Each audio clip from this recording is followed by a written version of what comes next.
কয়েকদিন পর তো কালী পূজা, আপনাদের কাজকর্ম কিরকম ব্যস্ততা থাকছেন?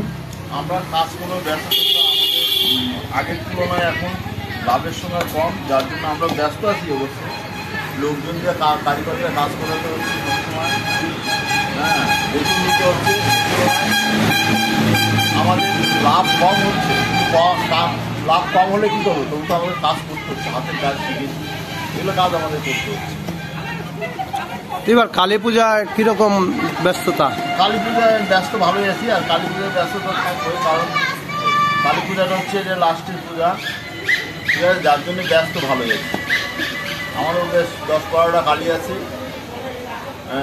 লোকজন নিয়ে কাজ করছি, যা হয়। তো ওয়েদার কীরকম আছে? ওয়েদার এবার ভালো আছে, এখন পর্যন্ত ভালো আছে। এরকম ওয়েদার থাকলে তো কালী পুজো খুবই ভালো হবে। কতটা লাভ আর আশা দেখতে পাচ্ছেন? লাভের আশা খুব সীমিত লাভ। কেন লাভ হচ্ছে না? এখন টাকা কত মানুষ খরচা করবে, দিনের পর দিন সব জিনিসপত্র আমাদের বেড়ে যাচ্ছে, কারিগরের দাম বেড়ে যাচ্ছে, ঠিক আছে। ক্লাব বা যারা বাড়ির পূজা করছে তারা এরকম টাকা বাড়াতে চাচ্ছে না। এই যে আপনাদের যে জিনিসপত্রের দাম বৃদ্ধি পাচ্ছে, আপনার কীরকম লাভ হচ্ছে? আমাদের সীমিত লাভ হচ্ছে। লাভ যে আমরা খেয়ে পরে বেঁচে আছি, এটাই মেইন, সবচেয়ে বড় জিনিস, যে হাতে কাজ করছি, লাভ যেমন তেমন আমরা খেয়ে পরে বেঁচে আছি। আপনার নাম? আমার নাম পরিচিত পাল।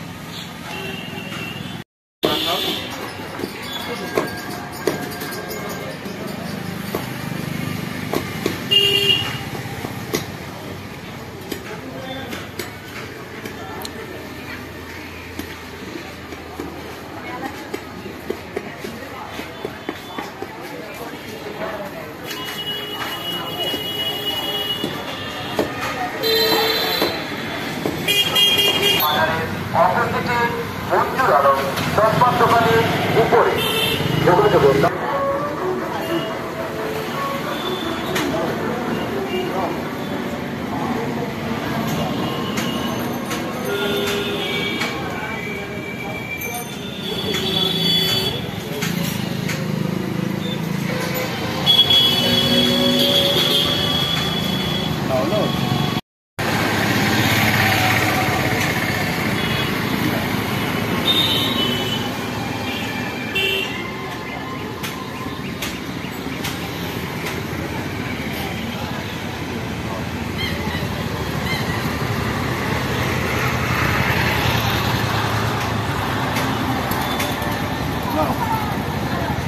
হুম।